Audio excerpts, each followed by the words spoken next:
Vamos a leer, hermanos, en Juan capítulo 6. Juan capítulo 6, vamos a leer los primeros versículos. Vamos a llegar hasta el versículo 15. Después de esto, Jesús fue al otro lado del mar de Galilea, el de Tiberias, y le seguía gran multitud, porque veían las señales que hacía en los enfermos. Entonces subió Jesús a un monte y se sentó allí con sus discípulos. Estaba cerca la Pascua, la fiesta de los judíos. Cuando alzó Jesús los ojos y vio que había venido a él gran multitud, dijo a Felipe: ¿de dónde compraremos pan para que coman estos? Pero esto decía para probarle, porque él sabía lo que había de hacer.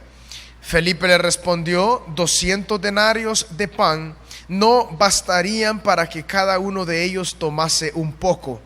Uno de sus discípulos, Andrés, hermano de Simón Pedro, le dijo: aquí está un muchacho que tiene 5 panes de cebada y 2 pececillos. ¿Mas qué es esto para tantos? Entonces Jesús dijo: haced recostar la gente.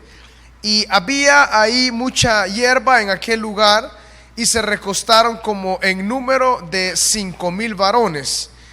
Tomó Jesús aquellos panes, y habiendo dado gracias, los repartió entre los discípulos, y los discípulos entre los que estaban recostados, asimismo de los peces, cuantos querían. Y cuando se hubieron saciado, dijo a sus discípulos: recoged los pedazos que sobraron, para que no se pierda nada.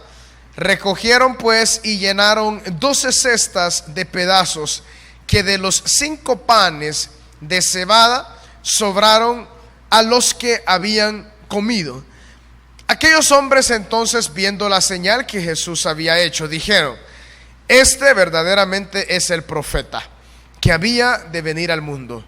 Pero entendiendo Jesús que iban a venir para apoderarse de él y hacerle rey, volvió a retirarse al monte él solo. Gloria al Señor. El libro de Juan, hermanos, tiene un propósito en específico. El propósito del libro de Juan lo encontramos allá en Juan capítulo 20, en el versículo 31, donde dice que estas cosas se han escrito para que creamos que Jesús es el Cristo, el Hijo de Dios, y para que creyendo tengáis vida en su nombre. La serie de milagros, la serie de acontecimientos que encontramos en el Evangelio según San Juan, van en esa línea: llevar al lector a través de las edades para que puedan creer que Jesús es el Cristo, y para que creyendo en él tengamos vida en su nombre. Y en esta oportunidad, hermanos, quisiera yo hablarles bajo este tema: no siempre el hacer la voluntad de Dios es lo que el hombre quiere. No siempre el hacer la voluntad de Dios es lo que los hombres quieren. Este relato, hermanos, es un relato muy hermoso. Vemos un milagro tremendo de nuestro Señor Jesucristo. Y en los primeros versículos se nos dice de que después de algún tiempo Jesús estaba en Galilea. Se le llama mar de Galilea, pero en sí no es un mar, es un lago. Aún actualmente está allá en Israel. Se le llama mar porque es muy grande, y por oportunidades no se puede ver hasta el otro lado de tan grande que es. Pero este es un lago, y el Señor Jesús era experto en este mar de Galilea. La mayoría de sus discípulos eran hombres pescadores, no todos, pero sí un buen número. Y entonces resulta que las personas veían a Jesús, veían que él hacía grandes milagros, Veían que Él levantaba a todos los paralíticos, daba vista a los ciegos, los sordos oían, los cojos se levantaban y caminaban, aún los mancos, los que no tenían mano, milagrosamente las manos aparecían. Y entonces la gente estaba asombrada de Jesús. Pero algo muy importante es de que todas las personas estaban esperando al Mesías. Los judíos sabían de que llegaría el Mesías en algún tiempo. Estaban viendo ciertas virtudes en Jesús como este Mesías. El detalle es que los judíos esperaban que el Mesías fuera un poderoso rey, así como el rey David, por ejemplo. Que el rey David en su tiempo llevó a la nación de Israel a una gloria, a una autoridad tremenda. Como ustedes pueden leer en el libro de Samuel, dice que cuando David empezó a reinar, dice que vencía a los pueblos contra los que salían a luchar, vencía acá, vencía allá, y nadie podía contra David y contra el pueblo de Israel. Entonces los judíos esperaban al Mesías y deseaban que el Mesías fuese una especie de rey, como David, en el sentido que los sacara a libertad, que ya no hubiera nadie que lo gobernara. En ese tiempo, en el tiempo de nuestro Señor Jesús, Jerusalén e Israel estaba regido bajo el Imperio Romano, que el Imperio Romano gobernaba por gran parte desde el Medio Oriente hasta aproximadamente España, Italia, todo eso, cierta parte de Europa, Medio Oriente, el mar Mediterráneo, y ahí está Israel. Israel estaba bajo el Imperio Romano. De hecho, Poncio Pilato, que era la autoridad en la región de Judea, era un hombre romano, había sido puesto por las autoridades romanas y era una autoridad romana. Pero nuestro Señor Jesucristo, Él en una oportunidad dijo: mi reino no es de esta tierra, le dijo a Pilato. Pilato le preguntaba antes de enviarlo a ser crucificado: ¿eres tú el rey de los judíos? Él en una oportunidad, Jesús respondió: mi reino no es de esta tierra. Y entonces Pilato no entendía, no hallaba nada malo en el Señor Jesucristo.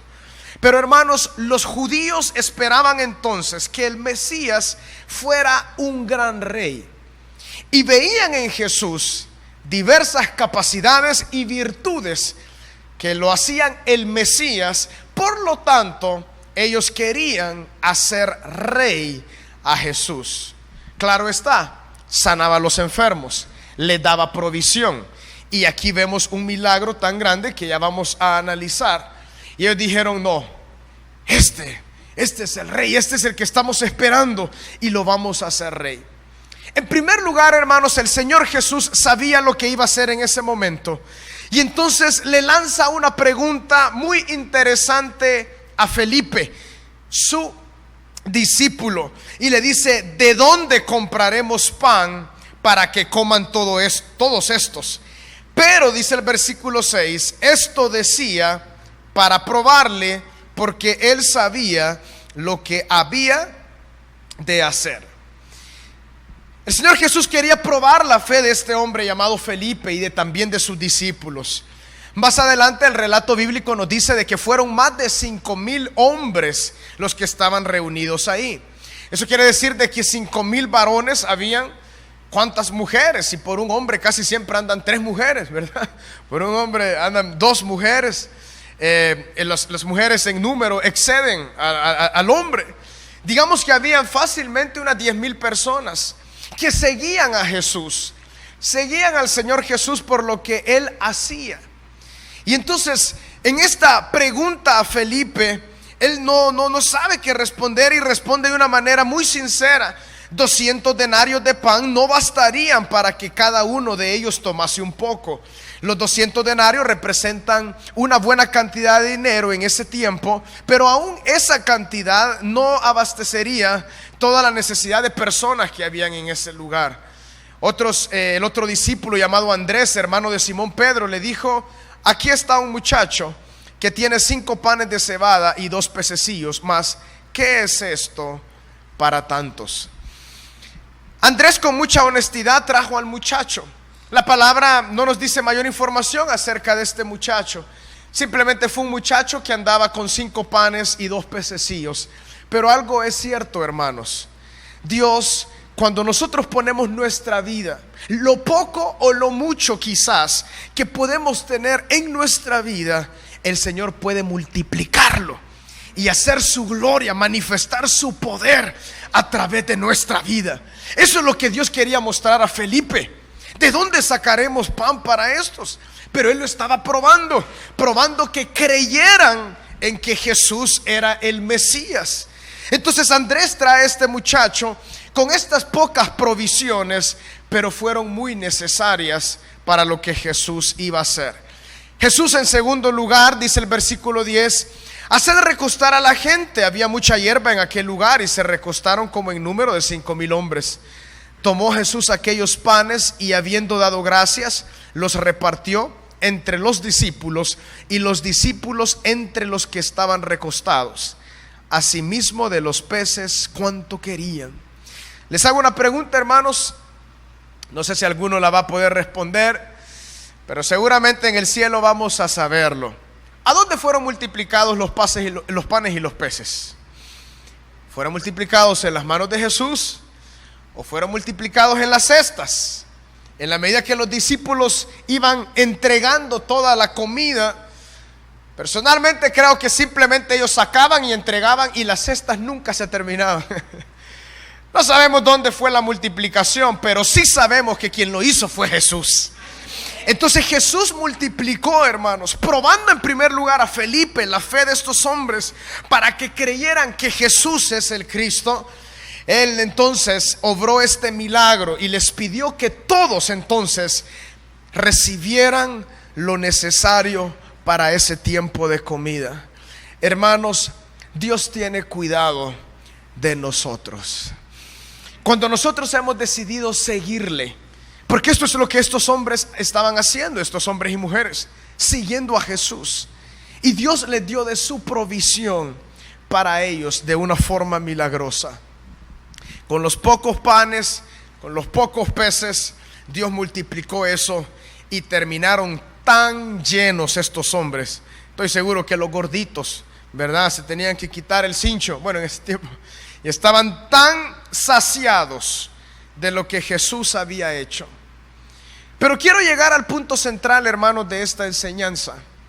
Como les comenté, el tema, el hacer la voluntad de Dios no siempre va con agradar a los hombres. El versículo 14 nos dice lo siguiente: aquellos hombres entonces, viendo la señal que Jesús había hecho, dijeron: este verdaderamente es el profeta que había de venir al mundo. Pero eso es bueno, que ellos hayan comprendido eso. Pero el versículo 15 es el clave. Pero entendiendo Jesús que iban a venir para apoderarse, es decir, para tomarlo, para agarrarlo a la fuerza y hacerle rey, volvió a retirarse al monte él solo. En otras versiones dice el versículo 15: pero entendiendo Jesús que iban a venir a agarrarlo a la fuerza y hacerle rey, volvió a retirarse al monte él solo. Qué versículo más impactante. Y no es para menos. Las personas estaban tan alegres, tan satisfechos, estaban viendo los milagros que Jesús estaba haciendo, estaban viendo las provisiones, hasta sobraron. Algunos consideran de que sobraron 12 cestas porque el Señor Jesús estaba trayendo una confirmación, una por discípulo, para que ellos entendieran de que Jesús era el Cristo, el proveedor de todo. Y está muy bien.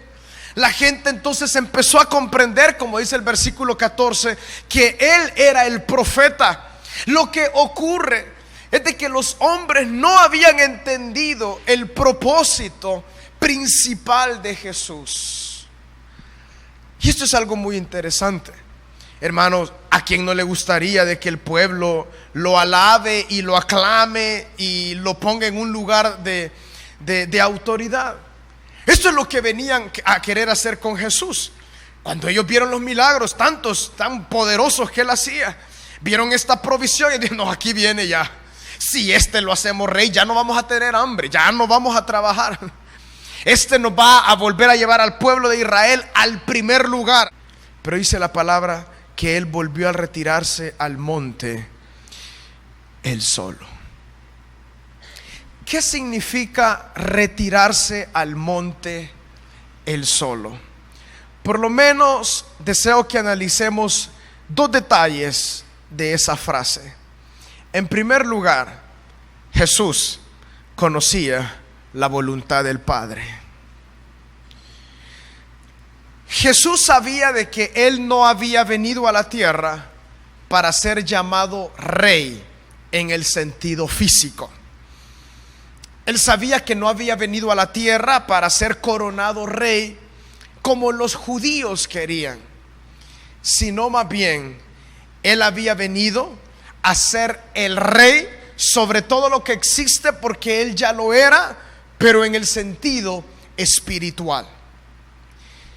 Entonces, el Señor Jesús, al comprender la voluntad de Dios, él dijo: este no es el camino, este no es mi camino. Yo conozco mi camino, y mi camino es el camino de la muerte. Mi camino es el camino de la entrega. Mi camino es el camino del sacrificio. Mi camino es el camino de entregarme por la humanidad, cargar el pecado de todos ellos en vergüenza, para que entonces el Padre me levante en su gloria. Eso en primer lugar. Volvió a retirarse al monte él solo, porque él conocía la voluntad del Padre. Y la voluntad del Padre no lo hacía a Jesús el rey. En segundo lugar, la frase volvió a retirarse al monte él solo nos da la idea de la capacidad de obediencia de Jesús a la voluntad del Padre. La palabra nos enseña de que Jesús, siendo Dios hecho carne, como el mismo Evangelio de Juan nos habla, Jesús, hermanos, en su humanidad, él tuvo que aprender obediencia, dice la palabra en Hebreos. Y por medio de la obediencia fue que él fue obediente, valga la redundancia, hasta la muerte, y muerte de cruz, dice Filipenses. Jesús era un hombre entonces dedicado a obedecer al Padre.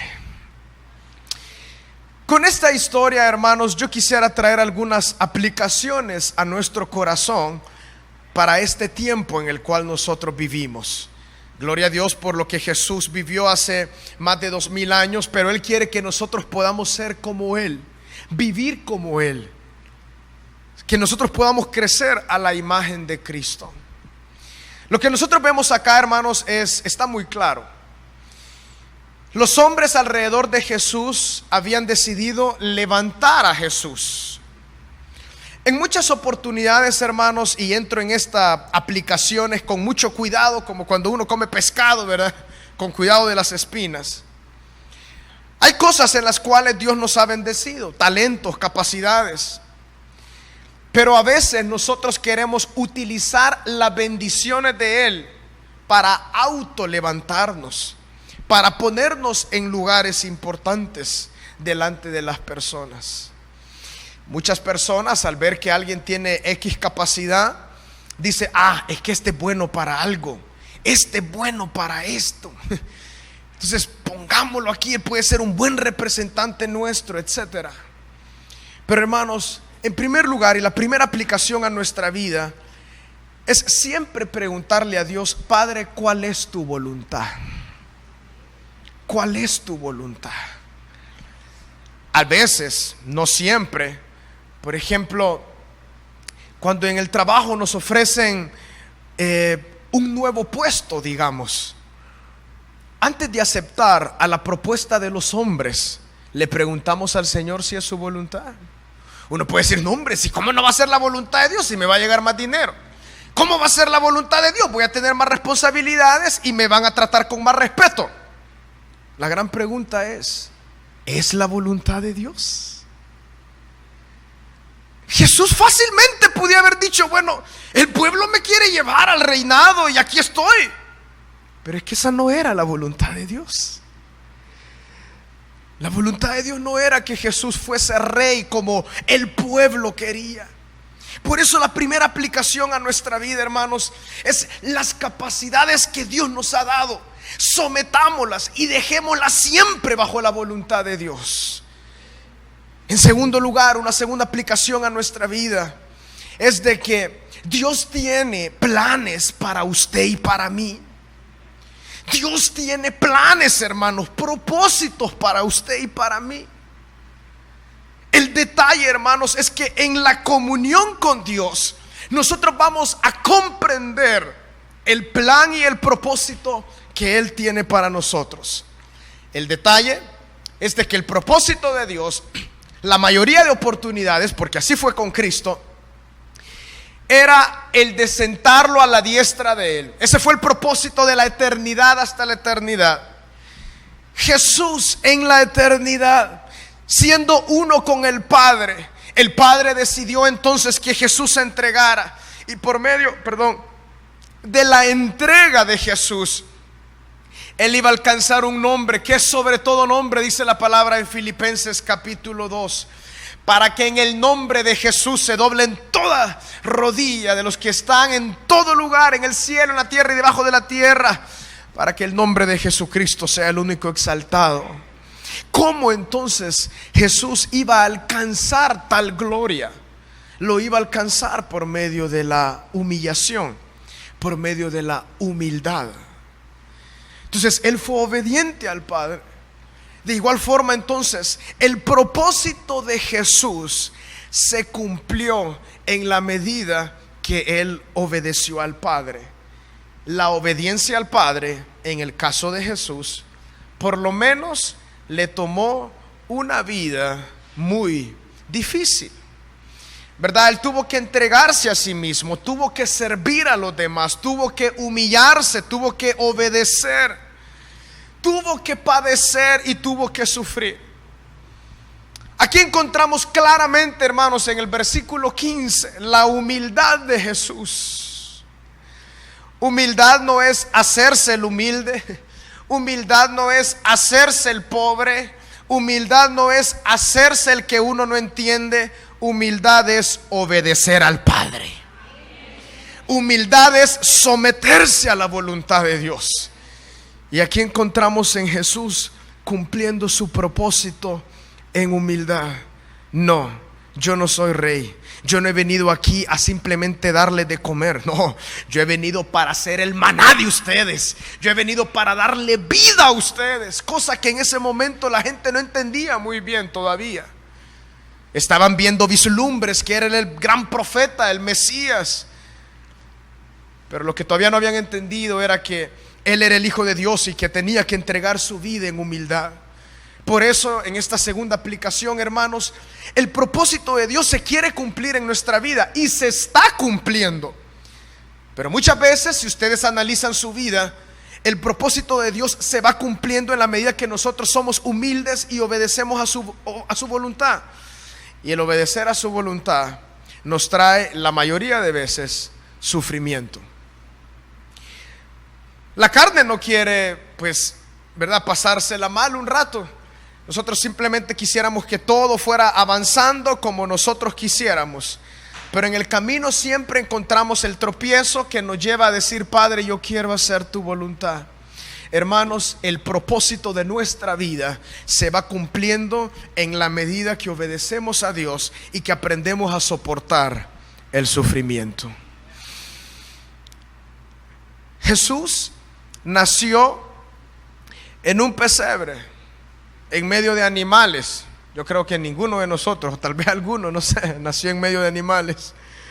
Quizás algunos ya ahí en el seguro, ¿verdad?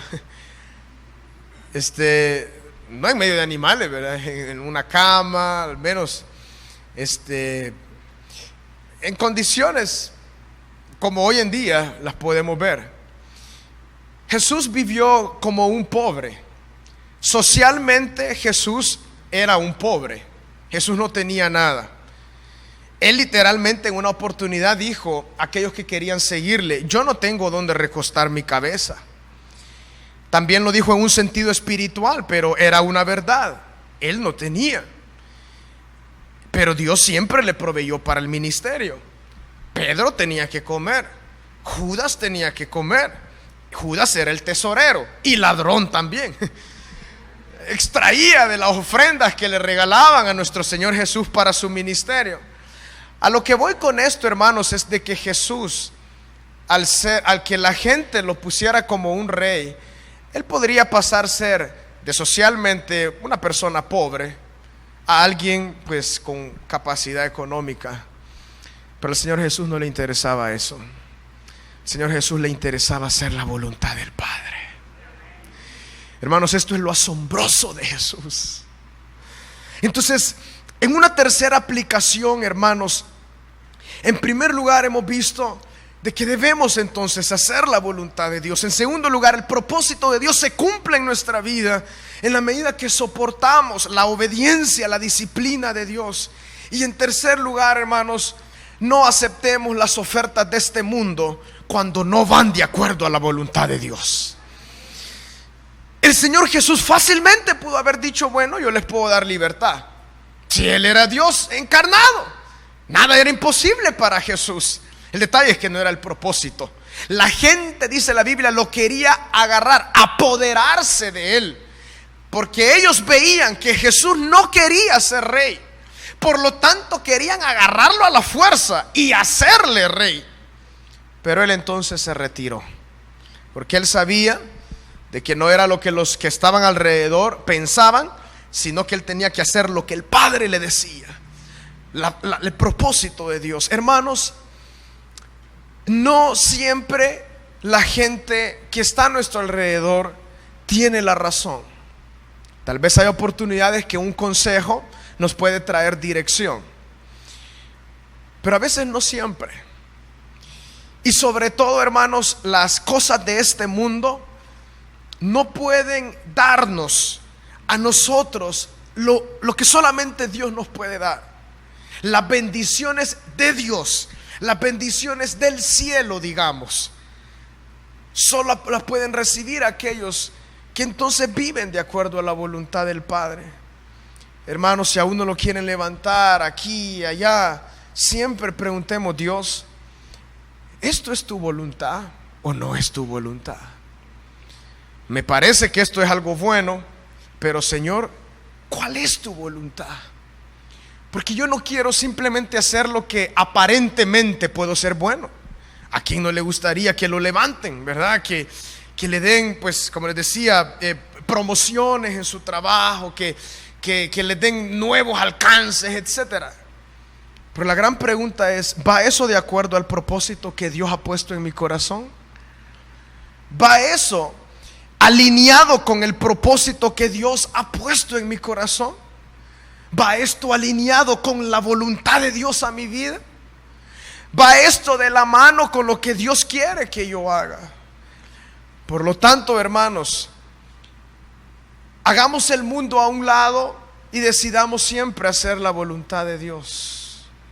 La gente estaba asombrada por lo que Jesús hacía, y naturalmente esta gente decía: este sería un buen rey, este nos va a ayudar, este nos va a sacar de todo. Pero no era ese el propósito de Dios. Hermanos, Dios con cada uno de nosotros de igual forma, Él tiene su voluntad, Él tiene su propósito. No nos dejemos ir con lo que aparece prontamente, con lo que la gente puede ver de nosotros, sino más bien hagamos lo que el Padre quiere ver en nuestra vida. Hagamos la voluntad de Dios. No siempre el levantamiento de los hombres es la voluntad de Dios. Aún dentro de, tal vez podemos hablar dentro de las congregaciones, no siempre, porque el Señor tiene propósitos específicos para cada uno de nosotros. No nos vayamos en pos, por ejemplo, del dinero. No nos vayamos en pos de la fama. No, porque estas cosas en sí no son malas. Jesús tenía fama. buena o mala para algunos, pero él tenía fama. Dinero no tenía, pero tenía lo necesario para vivir. No nos vayamos, hermanos, por la simple opinión de las personas, sino que vámonos por la voluntad de Dios. Por eso Jesús volvió a retirarse al monte él solo. Concluyo con esto. La soledad es importante, hermanos. Como dice el corito, ya no me siento solo porque conmigo está Cristo mi Salvador. Él vive en mi interior y me defenderá. Claro, la soledad, nosotros ya no vivimos en soledad porque Dios está con nosotros. El Espíritu Santo mora en nosotros. Pero a lo que me refiero es, la soledad es importante, hermanos, porque es ahí cuando nosotros escuchamos la voz del Padre. En el bullicio a veces es difícil escuchar la dirección de Dios. En el bullicio de las opiniones a veces es complicado discernir la voluntad de Dios. Pero Jesús seguramente volvió al monte él solo y dijo: Padre, yo estoy aquí para hacer tu voluntad, no para la voluntad de nadie más. Seguramente en esos momentos de soledad, de comunión con el Padre le fortalecía, le daba nuevas fuerzas y le decía: hijo mío, yo estoy contigo, solamente es un tiempo, vas a llevar el pecado sobre ti, lo que nunca has experimentado vas a experimentar, la separación mía, pero esta es mi voluntad para traer bendición a millones de personas en los años. Usted y yo estamos aquí porque Jesús decidió hacer la voluntad de Dios. Usted y yo estamos siendo salvos, estamos siendo bendecidos cada día porque Jesús se retiró al monte para estar solo. Hermanos, seamos de bendición para otros. ¿Cómo? Haciendo la voluntad de Dios. Y no siempre entonces la voluntad de los hombres o el deseo de los hombres es la voluntad de Dios. Más bien, hermanos, hagamos la voluntad de Dios. Si es necesario apartarnos al monte solos, hagámoslo y decir: Padre, yo quiero hacer tu voluntad, Señor. Yo deseo hacer tu voluntad. Y si en algo el Señor lo dirige, no es por ahí, bueno, no hay que ir por ahí. Si el Señor nos dice: por aquí camina, por aquí voy a caminar. No en base a la opinión, ¿verdad?, de la gente y de lo que la gente piensa que uno debe de hacer. Más bien lo que Dios nos ha dicho que debemos hacer.